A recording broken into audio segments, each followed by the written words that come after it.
The candle on Margaret Ashworth's dressing table burned low, and she watched the flames shake as if it too had grown tired of the day. She was 40 years old now. She had counted the years many times before, but tonight the number sat heavy in her chest, like a stone dropped into still water. Downstairs she could hear the clatter of plates being cleared and her father's low cough echoing through the hall. There had been no celebration, no cake, no visitors, no ribbon tied around a gift, just a quiet nod from her father at breakfast and a plain remark from the housekeeper that the eggs had gone up in price again. Margaret had smiled at both and said nothing. She rose from her chair and walked to the window. Outside, the fields of Ashworth land stretched dark and endless under a sky heavy with clouds. Somewhere beyond those fields, she knew, other women her age were mothers, wives, mistresses of their own homes. She had once imagined herself among them. Now she simply managed her father's house, oversaw the servants, and kept the accounts in a neat, careful hand. A knock came at her door. It was Beatrice, her younger sister, her cheeks pink from the cold outside, and her bonnet still tied under her chin. "You did not come down for tea," Beatrice said, stepping inside without waiting to be asked. "Mrs. Fenwick asked after you. She always does, on your birthday. Though I think she asks less out of kindness and more out of curiosity." "Curiosity about what?" Margaret asked, though she already knew. "Whether you have given up entirely," Beatrice said, not unkindly, though the words still landed like a slap. "Margaret, you know how people talk. 40, unmarried, no prospects. It is not a secret in this village." Margaret turned back to the window so her sister would not see her face. "I have not given up, Beatrice. I simply no longer waste my hope on it." "That is the same thing," Beatrice said softly. Margaret did not answer. She had learned, over many years, that silence was often the kindest reply she could give, both to her sister and to herself. Beatrice left soon after, murmuring something about her husband waiting with the carriage, and the house grew quiet again. Margaret sat back down at her dressing table and looked at her own reflection. She saw a woman with steady eyes, a firm mouth and a few lines at the corners of her face that had not been there a decade ago. She did not think herself unattractive. She simply thought herself unwanted, and there was a difference between the two that only a woman her age could understand. That night, as she finally resolved to put the matter to rest in her own heart, a commotion rose from the front of the house. She heard the heavy knock of the brass door handle, then her father's voice, surprised and a little flustered, "Fo one," greeting someone in the hall. "Your Grace," Charles Ashworth said, and Margaret froze at the top of the stairs. "This is an honor we did not expect." Margaret came down slowly, smoothing her skirts, wondering which of the local gentry had decided to call at such a strange hour. When she reached the bottom step, she saw him. Edmund Vane, Duke of Harrow, stood in the entrance hall with reins still clinging to the shoulders of his coat. He was tall, with dark hair beginning to silver at the temples, and a face that carried the particular stillness of a man who had spent many years alone. Margaret had seen him at a distance before, at church and at the occasional assembly, but she had never stood close enough to notice the color of his eyes, a deep and quiet gray, like the sky before rain. "Forgive the hour," the Duke said, his voice low and even. "I would not have called so late if the matter were not pressing. It concerns the boundary along the eastern stream, the one your land shares with mine." "Of course," Charles said, though Margaret could see her father's hands trembling slightly. Whether from the cold or from nerves she could not say. "Please, come in from the rain. Margaret, will you see that tea is brought?" Margaret nodded and turned toward the kitchen, grateful for a task that gave her hands something to do. As she walked away, she felt the Duke's gaze follow her, brief and curious, before he turned back to her father. When she returned with the tray, the two men were seated in the small drawing room, a map spread across the table between them. She set the tea down quietly and moved to leave, but her father called her back. "Margaret, sit a moment. You know this land as well as I do, perhaps better. You have walked that stream more times than I can count." She hesitated, then took the chair beside her father, aware of the Duke's eyes on her again. He studied her for a moment before speaking. "Your father tells me you manage much of the estate's daily matters," he said. "I do what is needed," Margaret replied simply. "My father's health has not always allowed him to walk the far fields himself." "That is no small thing," the Duke said, and there was something in his tone that surprised her, not the polite condescension she had grown used to from men of his rank, but something closer to respect. Many daughters would leave such work to a steward and busy themselves elsewhere. "I have never found comfort in being idle," Margaret said, and then, worried she had spoken too plainly, added, "Your Grace." A faint smile crossed his face, There and gone so quickly she wondered if she had imagined it. "Neither have I," he said. "Idleness is a luxury I have never quite trusted." They spoke of the stream and the boundary for a while longer, the Duke asking her opinion more than once, which seemed to startle her father each time. Margaret answered honestly, pointing out where the water had shifted its course over the years, and where the old stone markers had been moved by farmers eager for a few more feet of grazing land. The Duke listened closely, nodding, asking questions that showed he was truly weighing her words rather than simply being polite. When the matter was settled, or as settled as it could be until surveyors were called, the Duke rose to leave. At the door he paused and looked back at Margaret. "Miss Ashworth, I thank you for your insight this evening. It is rare to speak with someone who knows the land as intimately as they know their own home." "The land has been my home for 40 years, Your Grace," Margaret said, and then flushed slightly, surprised she had mentioned her age at all. Something shifted in his expression, quiet and thoughtful. 40 years is not a small thing to know a place so well," he said. "I imagine there is little about this land, or this house, that escapes your notice." "Very little," she admitted.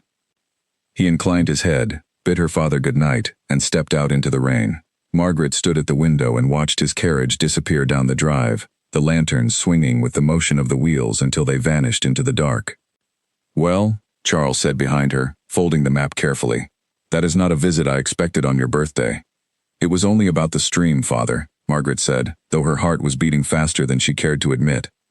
"Perhaps," Charles said, watching her with a curious expression, "though I have known the Duke for many years, Margaret, and I have never once seen him call on a matter of land so late in the evening, nor stay so long over tea to discuss it." Margaret said nothing, but she found she could not stop thinking of the gray eyes that had studied her so carefully, or the quiet respect in his voice when he spoke of her work. She told herself it meant nothing. Men of his rank did not concern themselves with women like her, however capable she might be with a ledger or a length of disputed stream. Still, as she climbed the stairs that night, the stone in her chest felt a little lighter than it had that morning. She did not let herself hope. She had promised herself, only hours before, that she would not waste her heart on such foolishness again. But as she blew out her candle and lay in the dark, she found herself thinking not of her 40 empty years, but of a quiet voice asking for her opinion as though it truly mattered, and of gray eyes that had not once looked away. Sleep did not come easily. She lay listening to the rain tap against the glass, and her mind kept returning to small details she had no reason to remember so clearly. The way he had folded his hands while he listened, the slight pause before he spoke, as though he weighed every word before letting it leave his mouth. She had met many gentlemen over the years, at assemblies and dinners arranged more out of duty than hope, and none of them had looked at her the way the Duke had, as though she were a person worth understanding rather than a name to be crossed off a list of eligible acquaintances. She scolded herself for the thought. A duke did not call upon a modest household twice in one lifetime unless the matter truly concerned his land, and even if some other reason existed, it would not concern her. Men like Edmund Vane married young women with fortunes and connections, women who could give him heirs and stand beside him at grand affairs without a single awkward silence.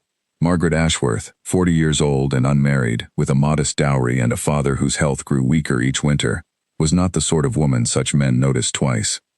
And yet he had noticed her. She could not deny that. He had asked her opinion on the stream not once but several times, and each time he had listened as though her answer mattered more than her father's. It was such a small thing, she told herself. A polite habit, perhaps, nothing more.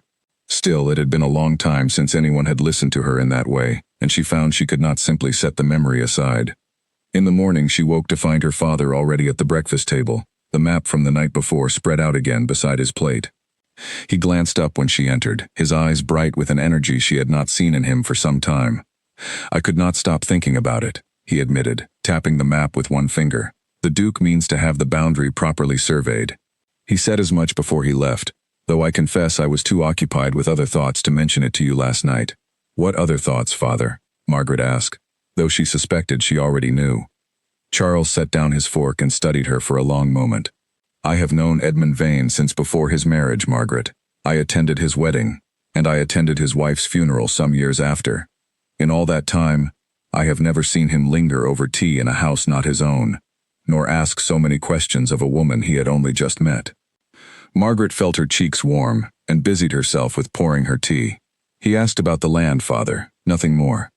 "Perhaps," Charles said again, in the same thoughtful tone he had used the night before.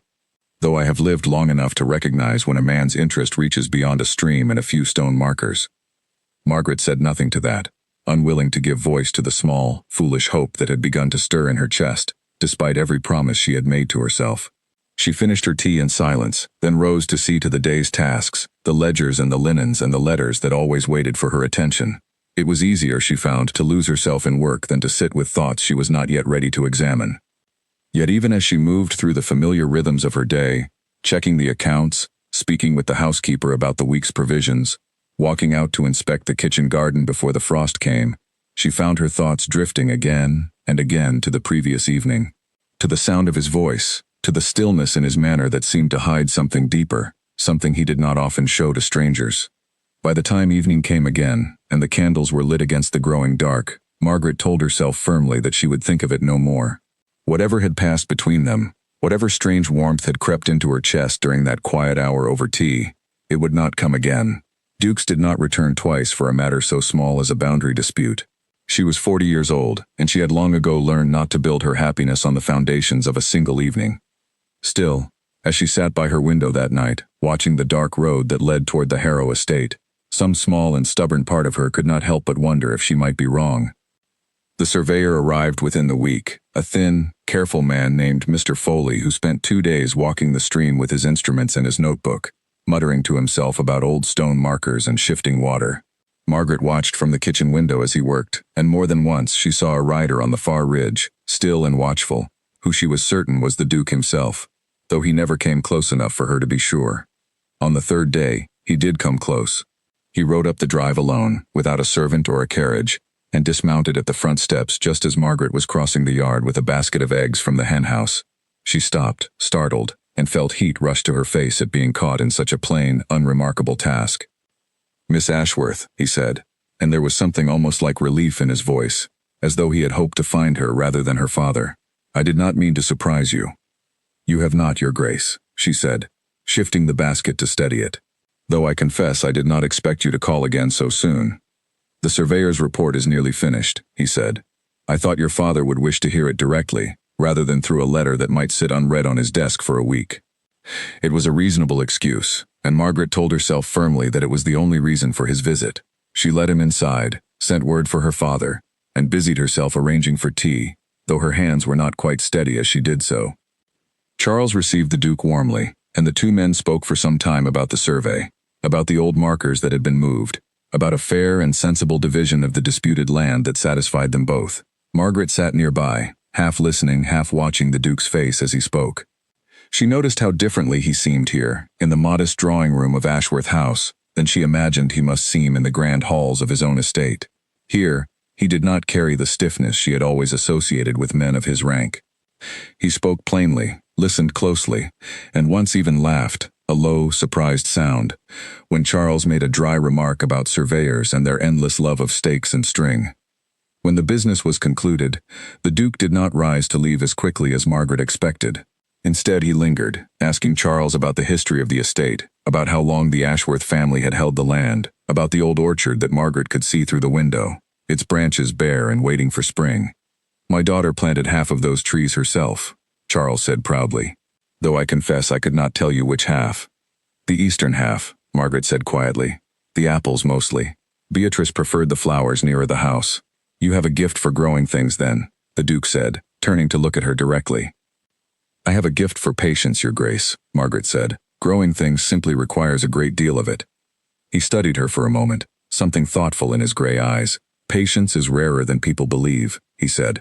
"I have found it in short supply, even among those who claim to have plenty of it." Margaret did not know how to answer that, so she said nothing, and the moment passed as her father began speaking again of the survey. Before he left that day, the Duke asked, almost hesitantly, if he might walk through the orchard before the light failed entirely. Charles, pleading the ache in his knees that always grew worse in the cold, suggested that Margaret might show him instead, and Margaret found herself agreeing before she could think of a reasonable excuse not to. They walked in silence at first, their breath visible in the cooling air, the bare branches of the apple trees casting long shadows across the frosted grass. It was the Duke who finally spoke. "I understand from your father that you have not married," he said, then seemed to catch himself, glancing at her with something like embarrassment.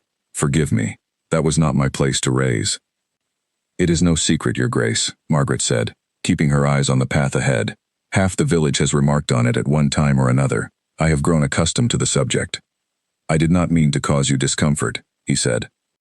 You have not, she said, and found, to her own surprise, that it was true. There was something in the way he had asked, careful and without judgment, that felt entirely different from the pitying tones she usually endured. I simply did not find a match that suited me, and in time, I stopped looking for one. I have my father's household to manage, and I have found a great deal of purpose in that, even if it does not fit the shape most people expect. There is no shame in shaping a life that suits you, rather than one that suits others' expectations, the Duke said quietly. I have often thought the same of myself, though I did not always have the courage to say it aloud. Margaret glanced at him, curious. You are a Duke, Your Grace. I would think your life fits every expectation placed upon it. A faint, humorless smile touched his mouth. From the outside, perhaps. From within, it has felt rather different since my wife passed. There are expectations still, of course. My daughter reminds me of them often enough. But the life I built with my wife, the life that once felt like my own, has not existed for 10 years now. I have simply continued walking through the shape of it, out of habit more than anything else. Margaret did not know what to say to such honesty, so freely given by a man she had known for only a handful of days. She settled instead for the truth. I am sorry for your loss, Your Grace. 10 years is a long time to carry such a weight alone. It is, he agreed, though I find lately that the weight feels somewhat lighter. He did not explain what he meant by that, and Margaret did not ask, though her heart beat a little faster at the words.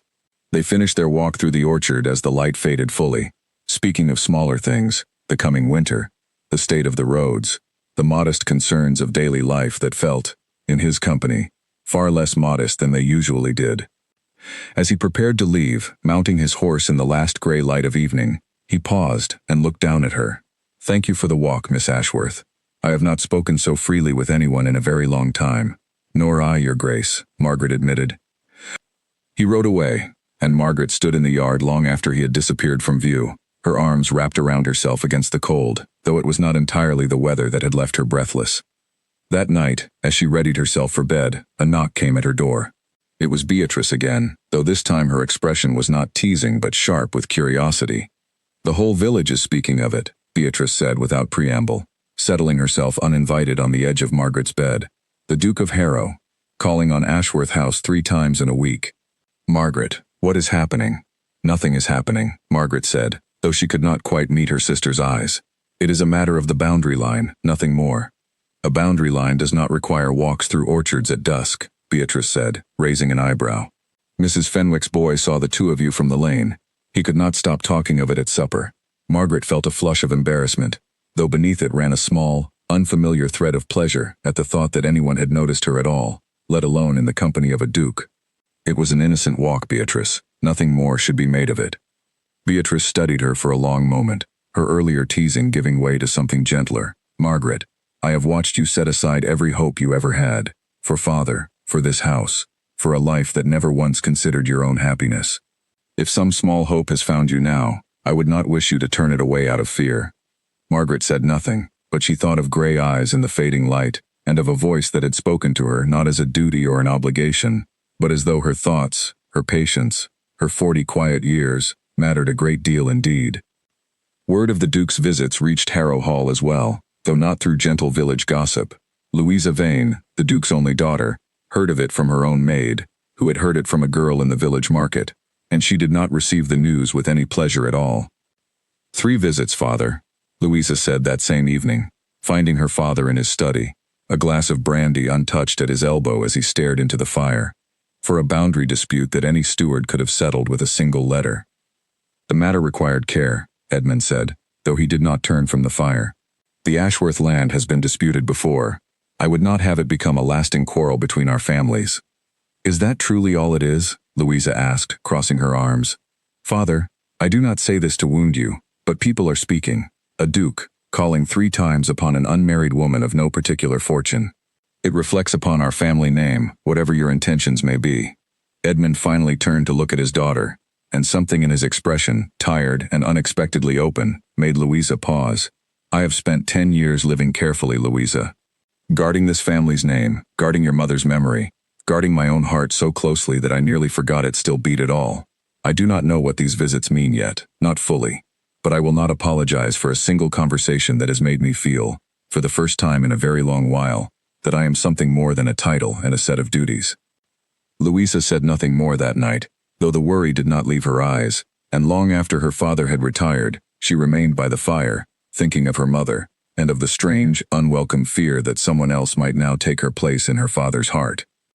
In the days that followed, Louisa found herself watching her father more closely than she had in years.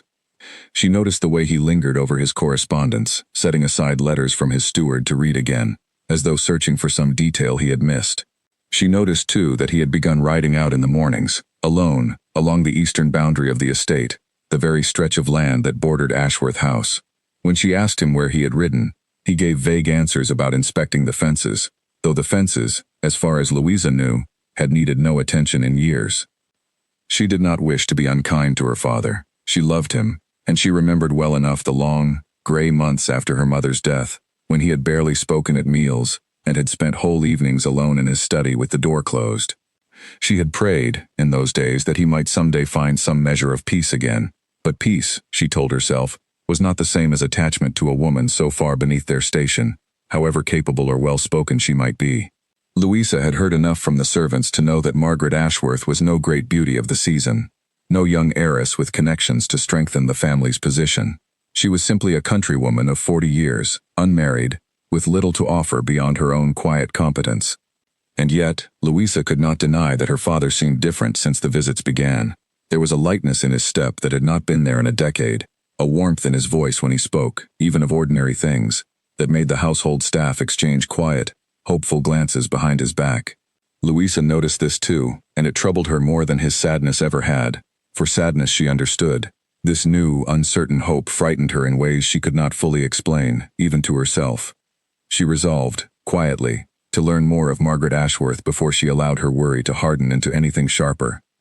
She would watch, and she would wait, and if her father's interest proved to be nothing more than a passing kindness born of loneliness, she would say nothing further on the matter. But if it grew into something more, she promised herself she would not stand silently aside, whatever her father's happiness might cost their family's good name. Meanwhile, at Ashworth House, Margaret continued her days much as she always had, though she found herself listening for the sound of hooves on the drive more often than she cared to admit. She scolded herself for it each time, reminding herself firmly that a duke's attentions, however warm, however unexpected, could not be trusted to last. Men of his rank did not marry countrywomen of 40. She had told herself this so many times over the years, about so many different circumstances, that the words had become almost a comfort, a shield against the disappointment she had learned, long ago, to expect. And yet, each evening, as she sat by her window and watched the road that led toward Harrow Hall, she found that small, stubborn hope refused to be silenced entirely, no matter how firmly she tried to reason it away. Winter settled fully over the countryside in the weeks that followed, and with it came a strange, quiet rhythm to Margaret's days. The Duke's visits did not stop, though they grew less frequent, spaced out by the demands of his own estate and, Margaret suspected, by his daughter's watchful disapproval, which had begun to reach even Ashworth House through the careful gossip of servants who moved between the two households. Still, he came, usually on some small pretense, a question about the survey, a book he thought her father might enjoy, a basket of oranges from his own hothouse that he claimed had grown in excess and needed a home. Margaret began to look forward to these visits with an eagerness she tried, and mostly failed, to hide from herself. On a bright, cold afternoon in late November, he arrived without any pretense at all.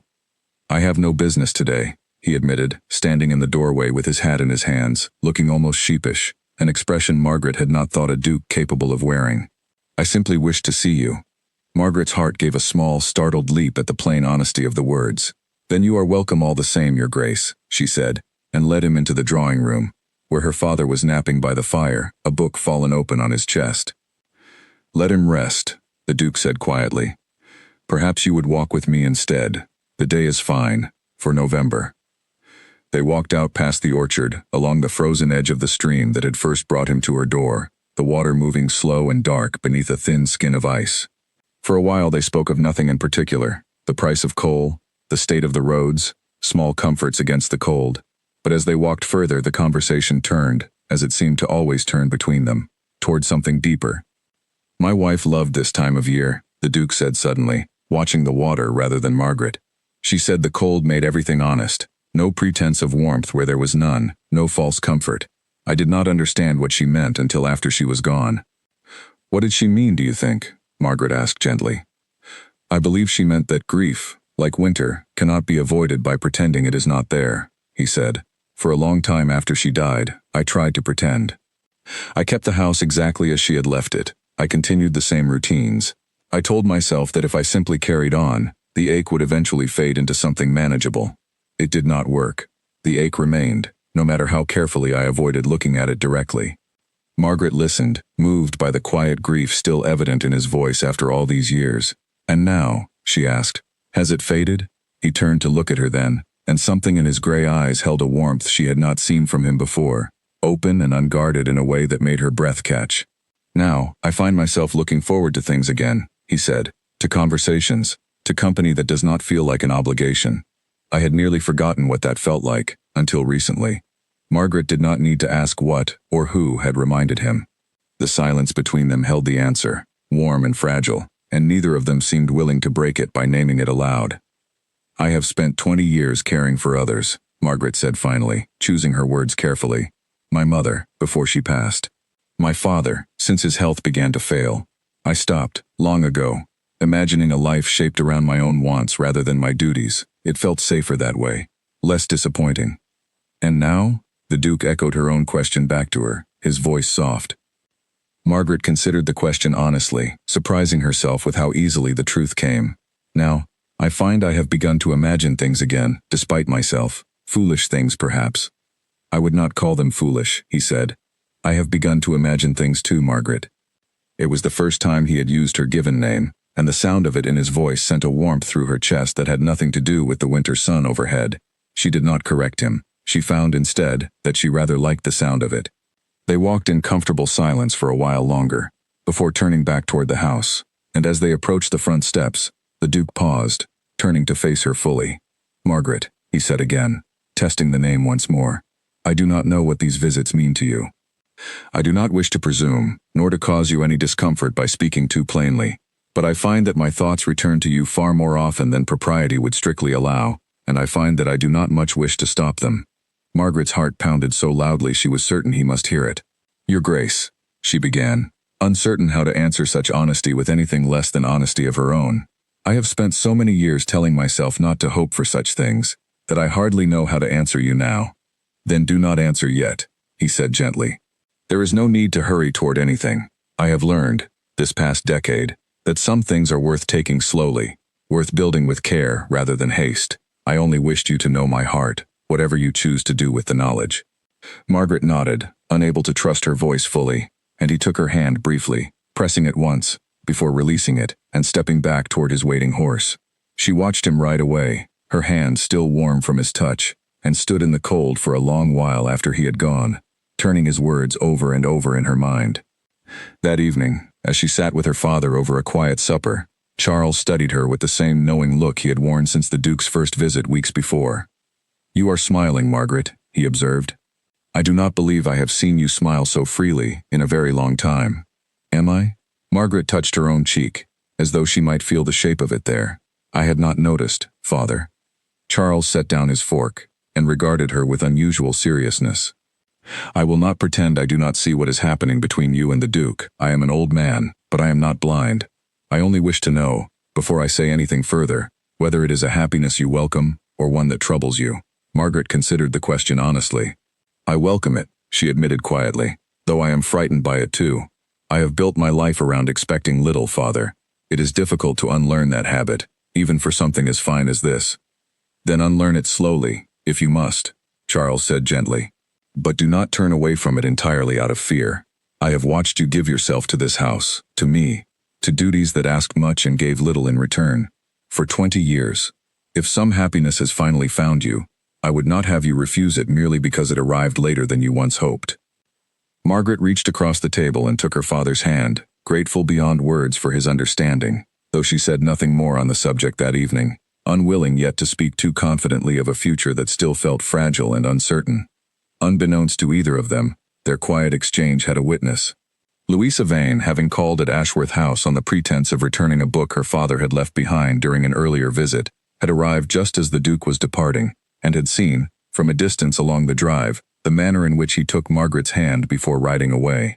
She had not stayed to be seen herself, turning her own carriage back toward Harrow Hall before either Margaret or the Duke noticed her presence, but the image remained with her all the way home, sharp and unwelcome.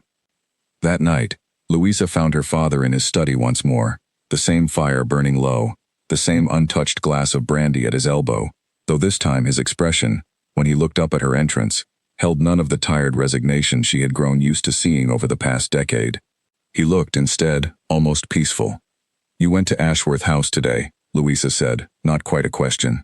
"I did," Edmund admitted, no attempt at denial in his voice. "I do not intend to hide it from you, Louisa. I care for Margaret Ashworth.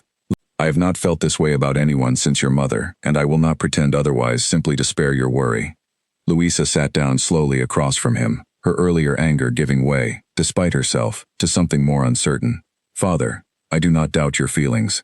I have seen the change in you these past weeks, and I would be lying if I said some part of me was not glad to see it. But I fear what the world will say. I fear for our family's standing, for the memory of my mother, for what it might mean for you to marry so far beneath your rank, at your age, to a woman the village already calls a spinster behind closed doors." "The world has said a great many things about me over the years," Edmund said quietly. "It said I would never recover from your mother's death. It said I ought to remarry within 2 years, for the sake of an heir, for the sake of appearances. I ignored those voices then, and I find I have little patience left to heed them now. As for Margaret's age, or mine, I confess I have come to think it a strength rather than a weakness. We do not come to each other burdened by youthful foolishness, Louisa. We come to each other having already learned what truly matters, and what does not." Louisa did not answer immediately, turning the words over in her mind. She thought of her mother, gone now 10 years, and of the particular grief her father had carried in silence for so long. She thought, too, of the way he had looked when he returned home each time from Ashworth House, lighter somehow, more present in his own life than she had seen him in a decade. "I am not yet ready to welcome her, father," Louisa said finally, honestly. "But I will not stand in your way either, if this is truly the happiness you seek. I only ask that you go slowly, and that you consider carefully what such a match will mean, for all of us." "That is all I ask of myself as well," Edmund said, and for the first time in weeks, father and daughter sat together by the fire in something close to understanding, though the uncertainty between them had not yet fully faded, and would, in the weeks to come, be tested in ways neither of them yet anticipated. The following days passed quietly at Ashworth House, though Margaret found the quiet different now, filled with a warmth that had not been there before. She caught herself humming while she worked over the household ledgers, a habit she had not indulged since she was a girl, and more than once she found her thoughts drifting toward gray eyes and a low, steady voice, pulling her attention away from columns of figures that suddenly seemed far less interesting than they once had. Beatrice noticed the change immediately when she called the following week, bringing with her a basket of preserves and a great deal of curiosity that she made no effort to hide. "You look different, Margaret," she said, settling herself at the kitchen table while Margaret prepared tea. "Lighter somehow. I do not think I have seen you look so well in years." "I feel well," Margaret admitted, and found herself smiling at the simple truth of it. "Then something has happened," Beatrice pressed, leaning forward with undisguised interest. "Tell me everything. Has he spoken? Has he declared himself?" "Nothing has been declared, Beatrice," Margaret said, though the flush in her cheeks likely told a different story than her careful words. "We have spoken honestly with one another, that is all. He has told me he thinks of me often. I have told him I welcome his company." "That is a great deal more than nothing," Beatrice said, delighted. "Oh, Margaret, I am so glad. I always believed you deserved happiness, even when you insisted you had made peace with going without it." "I had made peace with it," Margaret said, "or believed I had. I am only now discovering how much of that peace was simply resignation wearing a calmer face." Beatrice reached across the table and squeezed her sister's hand. "Whatever it is, I am glad it has found you. You have given so much of yourself to this family, Margaret. You above anyone deserve some measure of joy in return." Margaret thanked her sister, grateful for the support, though she could not entirely shake the small worry that had settled in the back of her mind since learning, through her father's careful inquiries among old acquaintances, of the Duke's daughter's uncertain feelings about the match. She did not wish to be the cause of division between father and daughter, however much her own heart had begun to hope for something more permanent between herself and Edmund. She resolved, quietly, that she would not allow herself to be swept along by hope alone. If the Duke's affection for her was genuine, as it certainly seemed to be, then it would prove itself in time, through patience and honesty rather than haste. She had waited 40 years for something worth waiting for. She could wait a little longer still, if it meant building something that would truly last, rather than something built too quickly upon uncertain ground. The Duke called again 3 days later, this time bringing with him a small volume of poetry he thought she might enjoy, its pages worn soft from years of handling. He explained, somewhat shyly, that it had belonged to his own mother, and that he had read from it often as a young man, though he had not opened it in years until he found himself thinking of Margaret while searching his library shelves. "I do not know why I thought of you particularly," he admitted, handing her the small book. "Perhaps because these poems speak often of patience and of finding beauty in what is overlooked. It seemed, somehow, to suit you."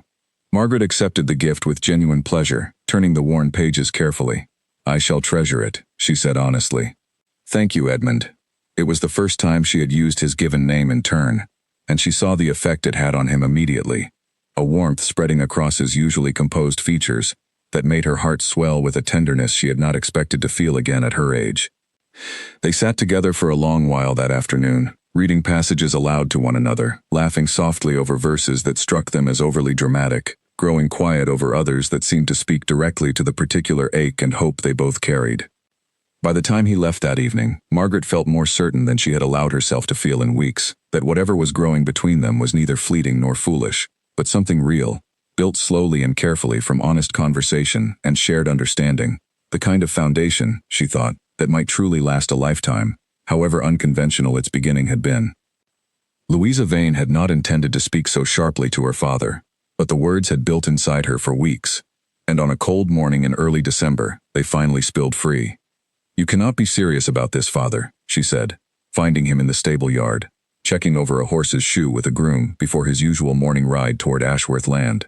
"Marrying a countrywoman of 40, with no fortune, no connections beyond a modest estate, and a sister married to a man of no particular standing. Have you considered what this will mean for our family's name, for my own prospects, should I ever wish to marry well myself?" Edmund straightened slowly, handing the reins back to the groom before turning to face his daughter fully. "I have considered it, Louisa. I have considered little else these past weeks." "And yet you continue," Louisa pressed. "Every argument I raise, you set aside. Every concern I voice, you dismiss as though it does not matter." "I do not dismiss your concerns," Edmund said, his voice carefully even, though Margaret's steady, familiar face rose unbidden in his mind, a small comfort against his daughter's frustration. "I simply do not believe they outweigh what I have found. Louisa, I loved your mother deeply, and I do not say that lightly, nor to diminish what we shared. But I have spent 10 years believing that kind of happiness was behind me forever, that I would live out my remaining years as a duty rather than a man. Margaret has reminded me that I am still capable of feeling, of hoping, of wanting something beyond obligation. I will not turn away from that simply because society expects a different sort of match." "Society's expectations exist for reasons, father," Louisa said, her voice tight with worry rather than anger now. "A scandal of this size, a duke marrying so far beneath his rank, at his age, to a woman well past the years considered suitable for marriage. It will be spoken of for years. It will follow our family long after you and I are both gone." "Then let it be spoken of," Edmund said quietly. "I have spent my whole life guarding this family's name, Louisa, sometimes at the cost of my own happiness. I do not regret the years I spent as a careful, dutiful widower, but I am 50 years old, and I find I no longer wish to spend whatever years remain to me, guarding a reputation at the expense of my own heart." Louisa said nothing further, turning away toward the house with her jaw tight and her eyes bright with unshed tears, and Edmund watched her go with a heaviness in his chest that even thoughts of Margaret could not entirely ease. He loved his daughter dearly, and he did not wish to cause her pain. But he had learned, in the quiet weeks since his first visit to Ashworth House, that some happiness was worth pursuing, even when it came at a cost, and he was not yet willing to abandon it simply to smooth his daughter's worry. At Ashworth House, trouble arrived from a different direction entirely. Charles Ashworth had complained of a tightness in his chest for several days, dismissing it each time as nothing more than the cold settling into old bones, but on a gray Tuesday morning, he collapsed while crossing the hall, and Margaret's world narrowed suddenly to nothing beyond her father's pale, still face and the frantic need to send for the physician. The days that followed blurred together in a haze of worry and exhaustion. Margaret sat by her father's bedside through long nights, holding his hand, listening to the labored rhythm of his breathing, praying with a desperation she had not felt since her mother's illness years before. Beatrice came often, bringing what comfort she could, though her own young children kept her from staying as long as either sister might have wished.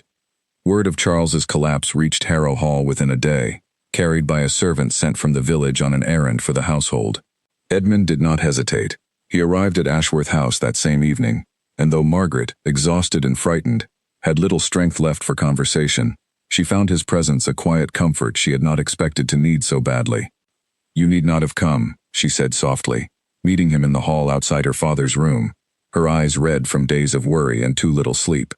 "I wish to," Edmund said simply. "Margaret, please, let me help however I am able.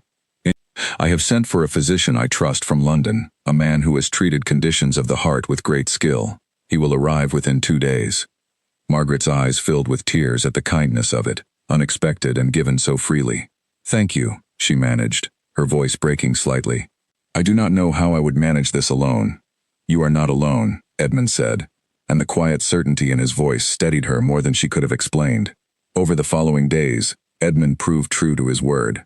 He called each morning, not with flowers or poetry now, but with practical help, arranging for the London physician's lodging, sending his own housekeeper to assist with the household duties Margaret no longer had time to manage, quietly settling the accounts with the local doctor, so that Margaret would not have to worry over the expense on top of everything else. He asked for nothing in return, offered no declarations, simply appeared each day, steady and reliable, doing whatever needed doing without complaint or expectation. Margaret watched him with growing wonder during those difficult days. She had known, in some abstract way, that she cared for him deeply, but it was in these quiet, unglamorous hours, watching him carry firewood himself when the footman fell ill, sitting patiently with her father when Charles was well enough for brief company, that she understood the true depth of what she felt. This was not the fleeting attention of a bored gentleman seeking amusement. This was a man who showed his devotion not through grand gestures, but through steady, unwavering presence when it mattered most. The London physician arrived as promised and, after careful examination, delivered news that brought the first real relief Margaret had felt in days. Charles's heart had been strained, but not fatally so, and with rest, careful diet and time, he stood a good chance of recovery, though the physician cautioned that his health would require careful watching from that point forward. Margaret wept openly at the news, and Edmund, finding her alone in the hallway afterward, did not hesitate to draw her gently into his arms, offering silent comfort as she finally allowed herself to release the fear she had carried for days. "He will recover," Edmund said softly, his hand steady against her back. "You have not lost him, Margaret." "I do not know how to thank you," she said against his shoulder, her voice thick with exhaustion and relief. "You have given so much these past days, and asked for nothing." "I do not require thanks," Edmund said. "I require only that you allow me to continue standing beside you, in difficult days and easy ones alike, for as long as you will have me." Margaret pulled back slightly to look at him, searching his face for any hint of hesitation or doubt, and finding none. "You have already proven that far better than words ever could," she said softly. Meanwhile, at Harrow Hall, Louisa heard of her father's daily visits to Ashworth House during Charles's illness, and something in her began, slowly and reluctantly, to shift. She had expected, perhaps, that difficulty might test her father's newfound affection, that the burden of illness and worry might reveal the attachment as shallow or convenient. Instead, she heard from the servants of her father's quiet dedication, his practical help offered without fanfare or expectation, his steady presence at Margaret's side through the most frightening days of her life. It was not the behavior of a man seeking a passing amusement. It was the behavior, Louisa realized with some discomfort, of a man genuinely in love, willing to labor quietly and without recognition for the sake of someone he cared for deeply. She thought of her mother again, of the kind of steady devotion her parents had shared, and found, to her own surprise, that her father's actions toward Margaret Ashworth bore an uncomfortable resemblance to that same quiet, enduring love.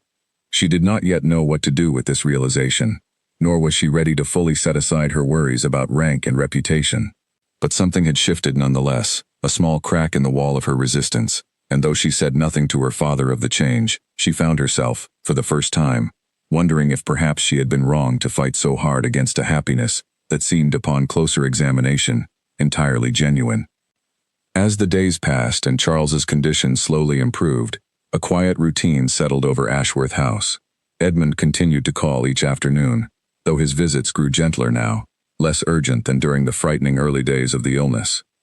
He would sit with Charles for an hour, discussing the estate or the news from London, and Charles, weak but recovering, seemed genuinely to enjoy the company, often remarking afterward that the Duke's visits did him more good than any medicine the physician had prescribed. Margaret, too, found herself steadied by the routine, by the simple certainty of knowing Edmund would arrive each day, reliable as the turning of the season. She had spent so many years bracing herself against disappointment that she hardly knew how to trust such consistency, and yet, day after day, he proved himself worthy of that trust, never once wavering in his attention, never once treating her father's illness as an inconvenience to be endured, rather than a burden to be shared. One afternoon, as Charles slept soundly upstairs and the house lay quiet around them, Margaret and Edmund sat together in the small parlor, a fire crackling low in the grate. She found herself studying his face as he read quietly from the volume of poetry he had given her weeks before. The lines around his eyes softened by the firelight, and she marveled at how natural it felt, how easily the silence between them had become comfortable rather than uncertain. "You have given up so much of your own time these past weeks," she said eventually, breaking the quiet. "Your estate, your daughter, your own affairs. I worry I have asked too much of you." Edmund set the book aside and looked at her steadily. "You have asked nothing of me, Margaret. I have given freely, because I wish to. There is a difference, and I would ask you not to confuse the two." "Still," Margaret said, "Louisa must resent the time you have spent here, when your own household surely needs your attention." A shadow crossed his face briefly at the mention of his daughter, though he did not look away. "Louisa is troubled, yes, though not entirely without reason. She fears for our family's standing, for what the world will say. I understand her worry, even if I do not share it. But I will not allow her fear, however well-intentioned, to dictate the shape of my own happiness, not any longer." Margaret reached out and took his hand gently. "I do not wish to be the cause of division between you and your daughter, Edmund. If my presence in your life brings her such distress, I would rather step back than see your family torn apart on my account." "You will not step back," Edmund said firmly, his fingers tightening around hers. "Louisa's fear comes from love, misguided though it may be at present, and love of that kind can soften with time and understanding. I have faith that she will come to see what I already know to be true, that you are no threat to our family, but rather a gift I never expected to receive at this stage of my life." Margaret's eyes filled with tears at the certainty in his voice, and she found herself, despite every careful habit of restraint built over 40 years, allowing herself to believe him fully, to trust in the steady devotion he had shown her not through grand declarations, but through weeks of quiet, unwavering presence when it mattered most. By the time Charles was well enough to sit up in his bed and take his meals without assistance, the physician declared himself satisfied with the old man's progress, cautioning only that he continue to rest and avoid undue strain in the months ahead. Margaret felt as though a great weight had finally lifted from her chest, the fear that had gripped her for weeks slowly giving way to relief, and, beneath it, a quiet, growing certainty about the man who had stood beside her through the entire ordeal without once faltering. By the middle of January, Charles Ashworth had regained enough strength to sit by the window each afternoon, watching the frost settle over the orchard while Margaret read to him from the newspapers or worked quietly at her needlework nearby. He had grown thinner during his illness, his hair a shade grayer than before, but his eyes had regained their familiar sharpness, and with it, his habit of noticing far more than he ever let on directly. "You have not stopped smiling in weeks, Margaret," he observed one afternoon, setting aside the section of newspaper she had just finished reading to him. "Even through my illness, even through all the worry, there has been a light in you I have not seen since you were a young woman." Margaret glanced up from her needlework, caught somewhat off guard by her father's directness. "I am simply relieved to see you recovering, Father." "That is part of it, certainly," Charles said, studying her with the same knowing expression he had worn for weeks now. "But it is not all of it. Margaret, I am an old man, and I have watched you carefully for a very long time. I know the difference between relief and something deeper. Tell me honestly, do you love him?" The directness of the question startled her, and for a moment she considered deflecting it, as she had deflected so many gentle inquiries from Beatrice and others over the past weeks. But something in her father's steady gaze, weakened by illness yet still full of genuine care, made her decide, finally, to answer honestly. "I do," she said quietly, setting down her needlework. "I love him, Father. I did not expect to feel such a thing again, not at my age, not after so many years of believing myself beyond such hopes. But I do love him, deeply and completely, and I have for some weeks now, though I have hardly dared to admit it even to myself." Charles's face broke into a warm smile, the first truly untroubled expression she had seen from him since before his collapse. "Then I am glad, Margaret, truly glad. You have given so much of yourself to this family, to me, for so many years. If happiness has finally found you, I would not have you deny it out of habit or fear." "I do not deny it," Margaret said, though a shadow of worry crossed her own face now. "But I confess I expect nothing further from it, Father. He is a duke.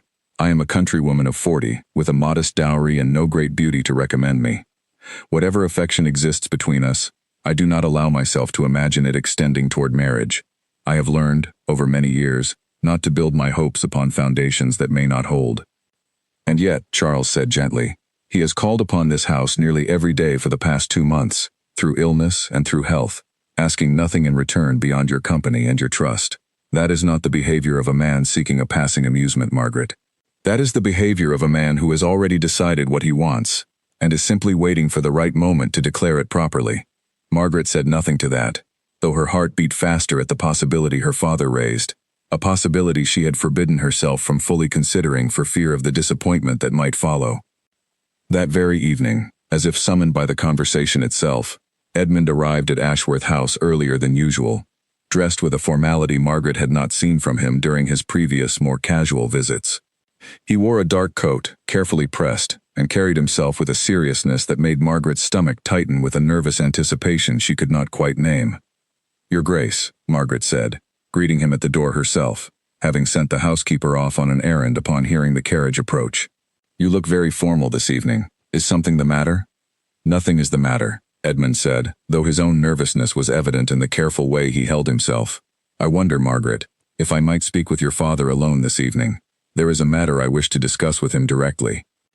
Margaret's heart leapt into her throat at the request, understanding immediately what such a private conversation might mean, though she forced herself to remain outwardly composed. "Of course," she said. "He is resting in the study. I shall leave you both to your privacy." She led him to the study door, then withdrew to the hallway, unable to bring herself to move any further away, her hands twisted together nervously as she waited, straining despite herself to catch fragments of the conversation taking place beyond the closed door.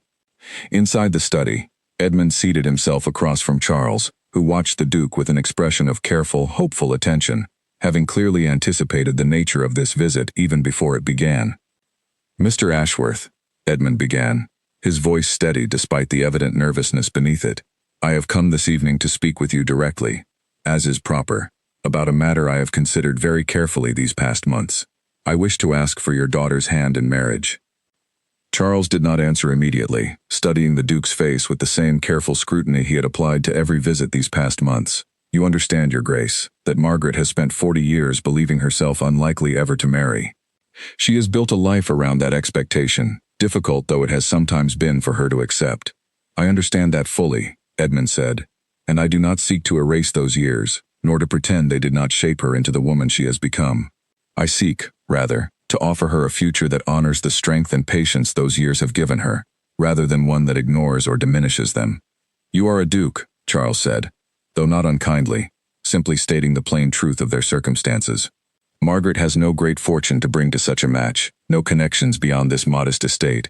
I would understand if your own family, or society more broadly, questioned such a union." "I do not seek a young bride with a great fortune and fashionable connections," Edmund said firmly. "I sought that once, long ago, and I found genuine happiness in it for a time, until it was taken from me.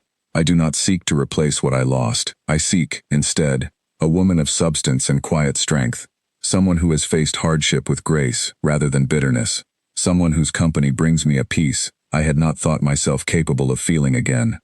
I have found that woman in Margaret, and I do not intend to let the opinions of society, however loudly voiced, keep me from asking for her hand." Charles studied him for a long moment, his eyes bright with something that might have been tears, before he finally extended his hand toward the Duke. "Then you have my blessing, Your Grace," and my gratitude besides. I have watched my daughter give so much of herself to others for so many years. It brings me more joy than I can properly express to see her finally receiving something in return." Outside the study door, Margaret, who had heard every word despite her best efforts to give them privacy, pressed a trembling hand to her mouth, tears spilling freely down her cheeks as the full weight of what she had just heard settled over her. 40 years of quiet resignation, of careful expectations kept deliberately low to avoid disappointment, dissolved in that moment into something she had hardly dared to imagine even in her most private hopes. The study door opened, and Edmund emerged, his own eyes bright with emotion when he saw her standing there, clearly having heard the conversation within. He did not seem troubled by this. Instead, a warm, relieved smile spread across his face as he crossed the hallway toward her. "Margaret," he said softly, taking both her hands in his, "I had intended to ask you properly, with far more ceremony than this hallway allows. But I find I cannot wait a moment longer to ask you directly. Will you marry me?" Margaret, still weeping, though now entirely from joy rather than any lingering fear, nodded fiercely before she could even find her voice to answer aloud. "Yes," she finally managed, laughing through her tears. "Yes, Edmund, I will marry you." He drew her into his arms then, and for a long moment they simply stood together in the quiet hallway, the weight of 40 years of careful, guarded hope finally giving way to a happiness Margaret had genuinely believed herself no longer entitled to expect. Behind them, Charles watched from the study doorway, his own eyes damp with tears, feeling, for the first time in many years, that whatever health troubles still lay ahead of him, he could face them knowing his daughter's future had finally found the happiness she had so long, so quietly, deserved. Word of the engagement spread quickly through the village in the days that followed, carried first by servants and then by neighbors eager to discuss such unexpected news. Some, predictably, whispered of scandal, of a duke lowering himself to marry so far beneath his station, of a woman past the age most considered suitable for marriage at all. But others, particularly those who had known Margaret for many years, spoke instead of a happiness long overdue, of a quiet, deserving woman finally receiving the recognition and love she had earned through decades of selfless devotion to her family. Beatrice, upon hearing the news, arrived at Ashworth House in a state of pure delight, embracing her sister so fiercely that Margaret laughed aloud despite her own lingering tears of joy. "I knew it," Beatrice declared, holding Margaret at arm's length to study her radiant expression. "I knew from the very first evening he called that something extraordinary was beginning between you. Oh, Margaret, I am so very happy for you."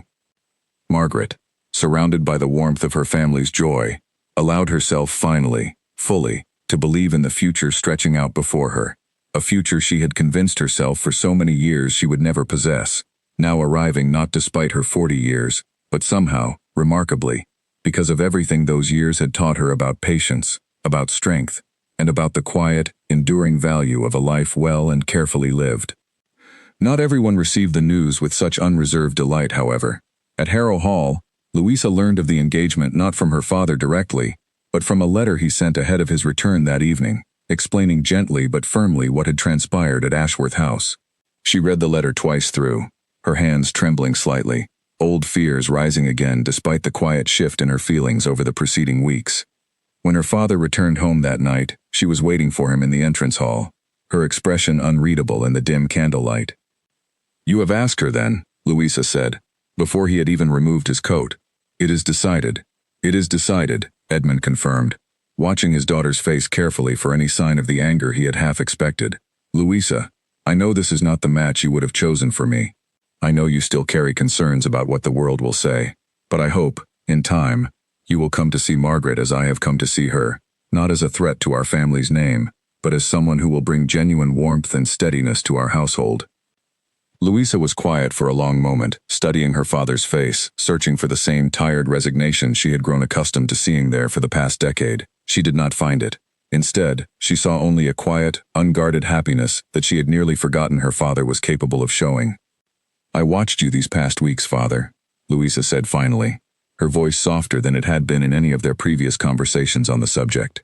"During Mr. Ashworth's illness, I heard from the servants how you labored alongside them, how you gave your time and your resources without any expectation of recognition or thanks. I told myself at first that it was simply guilt or perhaps loneliness driving you to such lengths, but I do not believe that any longer." "What do you believe now?" Edmund asked gently.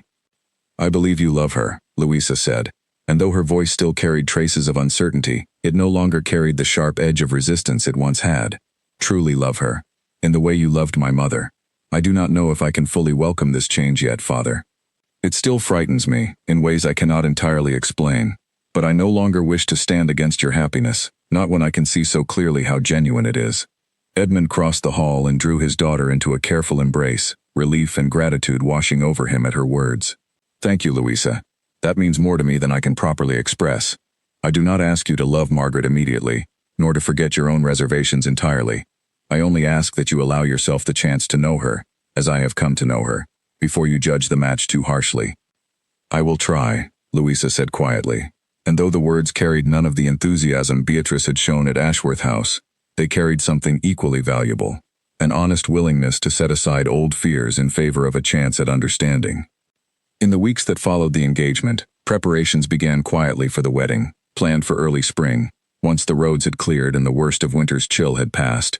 Margaret found herself, for the first time in decades, occupied not with the management of accounts and household duties alone, but with the small, joyful tasks of preparing for a new chapter of her life, choosing fabric for a wedding gown, corresponding with the local vicar about arrangements, and slowly, carefully, coming to know Louisa better during a series of increasingly warm visits between the two households. Louisa, true to her word, made a genuine effort to know Margaret beyond the rumors and assumptions that had colored her earlier judgment.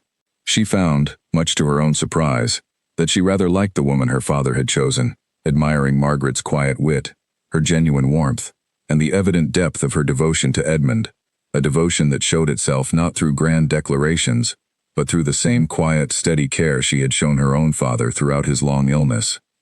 By the time February gave way to the first hints of March, the wedding preparations were nearly complete, and the tension that had once divided the two families had softened considerably into something approaching genuine affection. Margaret, looking back over the difficult months since her 40th birthday, marveled at how completely her circumstances had changed, from a woman resigned to a quiet, unmarried life, to one preparing to become a duchess, surrounded by a family that had, against every expectation, come to welcome her fully into their midst. The morning of the wedding arrived bright and unexpectedly warm for early spring, the frost finally giving way to the first true promise of the coming season. Margaret stood before the mirror in her bedroom at Ashworth House, dressed in a gown of pale gold silk that Beatrice had helped her choose weeks before, and studied her own reflection with a sense of quiet disbelief that had not entirely left her since the night of Edmund's proposal.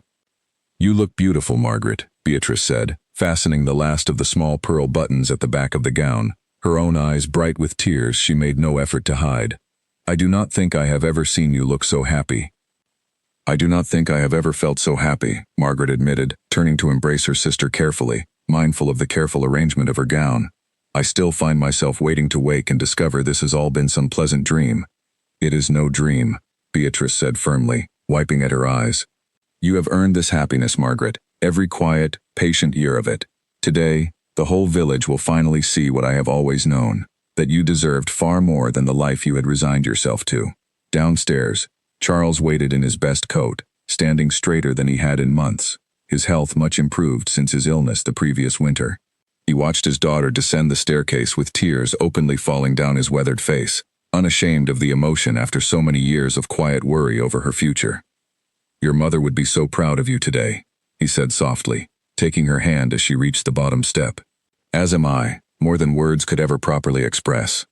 "Thank you, Father," Margaret said, her own voice thick with emotion, "for everything, for never once making me feel less than whole, even during all those years when the rest of the world seemed to see only what I lacked." Charles pressed a gentle kiss to her forehead before offering his arm, and together they made their way toward the small village church where Edmund waited, along with a gathering of neighbors, friends, and family who had come to witness what many still considered an unlikely, remarkable match. The church itself had been decorated simply but beautifully. Early spring flowers gathered from both estates arranged along the aisle, filling the modest stone building with color and fragrance after the long gray months of winter. Margaret walked slowly down the aisle on her father's arm, her eyes finding Edmund immediately where he stood waiting near the altar, dressed in dark blue, his expression open and unguarded in a way she had rarely seen him display in public before. Beside him stood Louisa, who had, in the weeks since the engagement, become an unexpected source of support and even genuine friendship for Margaret. the two women bonding over their shared love for Edmund and a mutual, growing respect for one another's strength. Louisa caught Margaret's eye as she approached and offered a small, warm smile, a gesture that meant more to Margaret than any grand speech could have conveyed. The ceremony itself passed in something of a blur for Margaret, the vicar's familiar words washing over her as she focused instead on the steady warmth of Edmund's hand holding hers, on the quiet certainty in his gray eyes as he spoke his vows, promising to honor and cherish her for whatever years remained to them both. When it came her turn to speak, her voice remained steady despite the tears gathering in her eyes, each word carrying the full weight of everything she had once believed impossible for herself. "I did not expect this," she said softly, departing briefly from the traditional vows to speak from her own heart, the small congregation leaning in to catch her words. "I spent so many years believing that love and marriage and the particular happiness others took for granted had simply passed me by. I made peace with that belief, or thought I had. But you, Edmund, taught me that peace, built on resignation, is a poor substitute for genuine joy, and I promise you now, before everyone gathered here, that I will spend whatever years we have together, grateful beyond words for the happiness you have given me, happiness I never dared to hope for again." Edmund's composure broke slightly at her words, his own eyes bright with unshed tears as he squeezed her hands. "And I promise you, Margaret, that I will spend those same years reminding you daily of exactly how deserving you have always been of such happiness, whether the world chose to see it or not." When the vicar finally pronounced them husband and wife, the small church erupted into warm applause, and Margaret, now Duchess of Harrow, allowed herself to laugh freely through her tears as Edmund drew her into a gentle embrace, the weight of 40 years of quiet resignation lifting fully away at last. The wedding breakfast that followed was a modest but joyful affair, held in the largest room of Ashworth House, decorated with the same early spring flowers that had filled the church. Neighbors who had once whispered about Margaret's unmarried state now offered genuine congratulations, some with evident surprise still coloring their expressions, others with the quiet satisfaction of having always suspected something remarkable lay ahead for the patient, capable woman they had known for so many years. Beatrice, seated beside her own husband, could not stop beaming throughout the meal, occasionally catching Margaret's eye across the room to share a look of pure, unguarded joy between sisters. Charles, too, seemed lighter than he had in years, engaging warmly with neighbors and old friends, his earlier illness now feeling like a distant memory against the backdrop of such genuine celebration. Louisa, seated near her father, found herself watching Margaret throughout the meal with an expression that had shifted considerably from the wariness of months before into something closer to genuine warmth. When the meal concluded and guests began mingling freely about the room, she approached Margaret directly, something she had rarely done during the earlier, more cautious weeks of their acquaintance. "I owe you an apology," Louisa said quietly, drawing Margaret slightly aside from the general celebration. "I judged you unfairly at first, Margaret, based on nothing more than rank and reputation, without ever truly knowing you. I see now how wrong I was to do so." "You needed no apology, Louisa," Margaret said gently. "Your concern came from love, and from a desire to protect your father from any further hurt. I could never fault you for that, whatever discomfort it caused me at the time. Still," Louisa said, "I am glad, genuinely glad, that my father found you. I have not seen him this happy since before my mother's passing, and I know now that happiness is entirely due to you, and to the particular strength and patience you have brought into his life."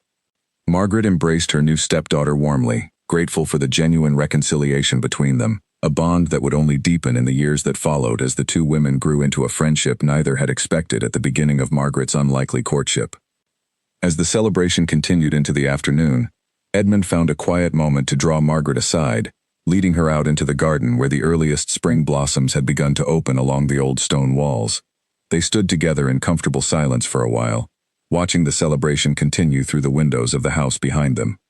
"Do you remember," Edmund said finally, "the evening I first called at Ashworth House, on the pretense of the boundary dispute?" "I remember it well," Margaret said, smiling at the memory. "I had just resolved, that very evening, to give up entirely on ever finding a husband. I had convinced myself, quite firmly, that 40 years was long enough to wait for something that clearly was never meant to come. And instead," Edmund said, taking her hand gently, "that same night brought you a husband after all, though neither of us could have known it at the time." "I have thought of that irony often these past months," Margaret admitted. "How close I came to closing my heart entirely, just hours before you arrived. I wonder sometimes what might have happened if you had called even a day later, after I had truly hardened myself against any further hope. I do not believe it would have mattered, Edmund said softly. I believe some things find their way to us regardless of timing, Margaret, when they are truly meant to be. I had spent 10 years convinced my own heart was closed forever, and yet here we stand. Margaret leaned into him, resting her head against his shoulder as the afternoon sun warmed the garden around them. I am grateful, more than I can properly express, that neither of our closed hearts remained closed for long. As am I, Edmund said, pressing a gentle kiss to her forehead. Whatever years remain to us, Margaret, I intend to spend them proving that 40 was never too late for you, not for anything you might have wished to find. They remained in the garden a while longer, content simply to stand together in the quiet warmth of the spring afternoon, the sounds of celebration drifting softly from the house behind them. Margaret thought back over the long, difficult years that had led her to this moment, the quiet resignation she had carried for so long, the small, stubborn hope she had tried so many times to extinguish, and found that every difficult year, every disappointment, every moment of careful, patient duty, had somehow led her here, to a happiness she had genuinely believed herself unworthy of ever receiving. As the sun began its slow descent toward evening, casting long golden light across the garden and the old stone house beyond it, Margaret allowed herself, fully and without reservation, to believe in the future stretching out before her, a future built not on the foolish hopes of youth, but on the deep, well-earned understanding of two people who had each learned, through years of quiet hardship, exactly what genuine love required, and exactly how precious it was when finally, unexpectedly, it arrived. Her story, she realized standing there in Edmund's arms as the first stars began to appear in the darkening sky, had never truly been about the years she spent waiting. It had been, all along, about the patience, the strength, and the quiet resilience those years had built within her, qualities that had made her, in the end, Thaneti Man, precisely the woman a good and steady man had been searching for all along, whether either of them had known it at the beginning or not. They returned to the house as evening settled fully over the garden, rejoining the last of the guests who lingered over cake and quiet conversation before beginning their journeys home.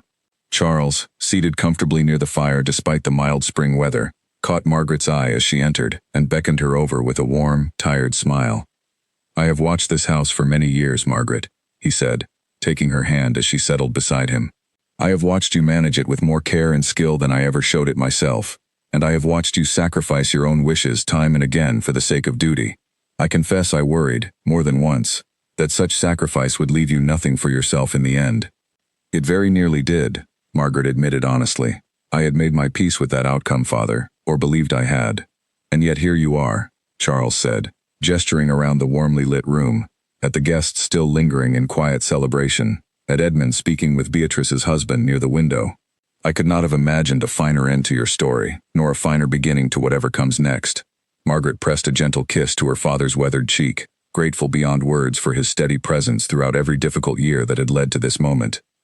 As the evening wore on and guests began their farewells, she found herself moving through the house with a lightness she had not felt in decades, greeting neighbors, embracing Beatrice one final time, accepting Louisa's warm invitation to visit Harrow Hall the following week to begin settling into her new life properly.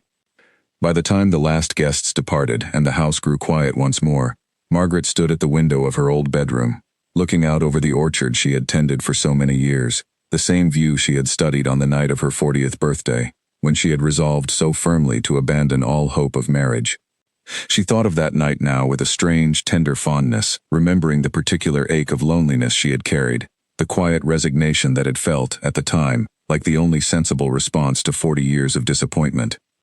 She could not have known, standing at that same window months before, that within hours her entire future would begin to change, that the knock at the door that same evening would prove to be not a small interruption in an otherwise unremarkable life, but the true beginning of everything that mattered most. She thought of how close she had come to closing herself off entirely, to accepting a narrower, quieter version of happiness, simply because it seemed safer than continuing to hope for something more. Edmund found her there a while later, having seen the last of the guests off with Louisa's help, and came to stand beside her at the window, wrapping his arms gently around her from behind. "What are you thinking of, so quietly?" he asked, resting his chin lightly against her shoulder. "I am thinking of how frightened I was that night," Margaret admitted, leaning back into his embrace. "How certain I felt that I had finally, truly given up. I wonder now how differently things might have unfolded, if I had allowed that fear to close my heart entirely before you ever arrived. But you did not close it entirely, Edmund said softly. Some small part of you remained open, even in your fear, or you would not have looked at me the way you did that first evening, nor listened so carefully to everything I said about that stream and those old stone markers. Margaret laughed softly at the memory, turning within his arms to face him directly. I confess I hardly remember anything about the stream itself, only the particular way you listened when I spoke, as though my thoughts genuinely mattered to you. They mattered a great deal, Edmund said, cupping her face gently in his hands. They still do, and they always will, for whatever years we have remaining to us together. Margaret rose onto her toes to press a soft kiss to his lips, grateful beyond words for the unexpected turn her life had taken, for the patience and strength those difficult, lonely years had built within her, qualities that had prepared her, in ways she could never have anticipated, for the deep and abiding happiness she now held so carefully in her hands. Outside the window, the orchard stood quiet under the gathering stars, the same trees she had planted so many years before, now standing witness to a new chapter of her life, one built not on the fading hope of youth, but on the deep, well-earned wisdom of a woman who had finally, after 40 long years, found exactly the love she had always deserved. A year passed at Harrow Hall, and with it came changes that no one, least of all Margaret herself, could have fully anticipated on that quiet January night when everything began.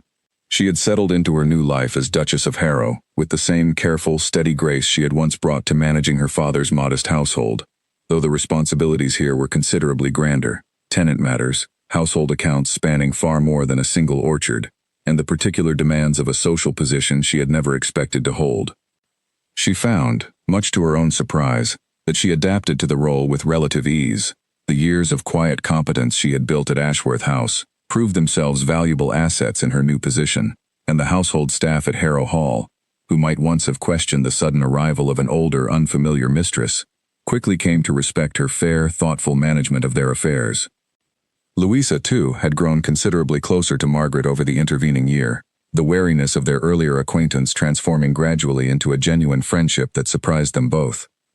The two women often spent quiet afternoons together, Louisa seeking Margaret's counsel on matters both practical and personal, a closeness neither had anticipated during those tense early months of the courtship. "I do not think I ever properly thanked you," Louisa said one afternoon, the two of them walking together through the gardens at Harrow Hall, much as Margaret had once walked through her own orchard with Edmund, "for your patience with me during those early months. I was not kind to you, not at first." "You were protecting your father and the memory of your mother," Margaret said gently. "I could never fault you for that, Louisa, whatever discomfort it caused at the time. If anything, it spoke well of the depth of your love for him. Still," Louisa said, "I judged you unfairly, based on nothing more than rank and rumor. I am glad, more than I can properly express, that you never held that against me." Margaret squeezed her stepdaughter's hand warmly. "We have both come a long way since that winter, Louisa. I would rather look forward to whatever years we have together than dwell too long on the uncertain beginning." Their conversation was interrupted by the sound of hurried footsteps on the garden path, and both women turned to see Edmund approaching, a letter clutched in his hand and an expression of barely contained excitement on his face that Margaret had rarely seen him display so openly. "Margaret," he said, slightly out of breath, "your father has written. He says his health continues to improve steadily, and he wishes to know if we might visit Ashworth House next week, as the orchard blossoms have apparently come in earlier than usual this year, and he thought you might wish to see them at their finest." Margaret's face lit with genuine pleasure at the news. "Nothing would please me more. Shall we go together?" "Of course," Edmund said, drawing her close for a brief, warm embrace. "Though I confess I have grown rather fond of that orchard myself, given all it once meant to our own beginning." They traveled to Ashworth House the following week, finding Charles considerably improved from the frail figure of the previous winter. His color returned, his energy restored enough that he insisted on walking the orchard himself, alongside his daughter and son-in-law, pointing out with evident pride the particular trees Margaret had planted so many years before, now heavy with delicate white and pink blossoms against the fresh green of early spring. "You have made him so happy, Margaret," Beatrice said quietly, joining her sister at the edge of the orchard, while their father showed Edmund a particular apple tree that had always been his favorite. "I have not seen him look so well in years. Not since before Mother's passing." "He has always been the steadiest presence in my life," Margaret said, watching her father's animated conversation with evident affection. I am only glad I can finally offer him the same comfort in return, now that circumstances have allowed it.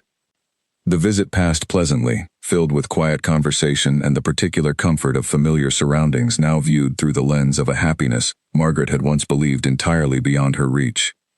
As evening approached and the family gathered for a simple supper together, Charles raised his glass in a small, heartfelt toast.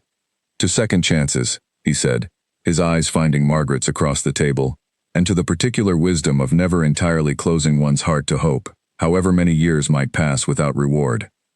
Margaret raised her own glass, meeting Edmund's warm gaze beside her, thinking of how far she had traveled from that lonely 40th birthday to this warm, crowded table filled with family who loved her deeply, in ways she had once believed she would never experience. She thought of all the quiet years of duty and patience that had shaped her, years she had once viewed only as sacrifice, now understanding them instead as the very foundation upon which her present happiness had been built.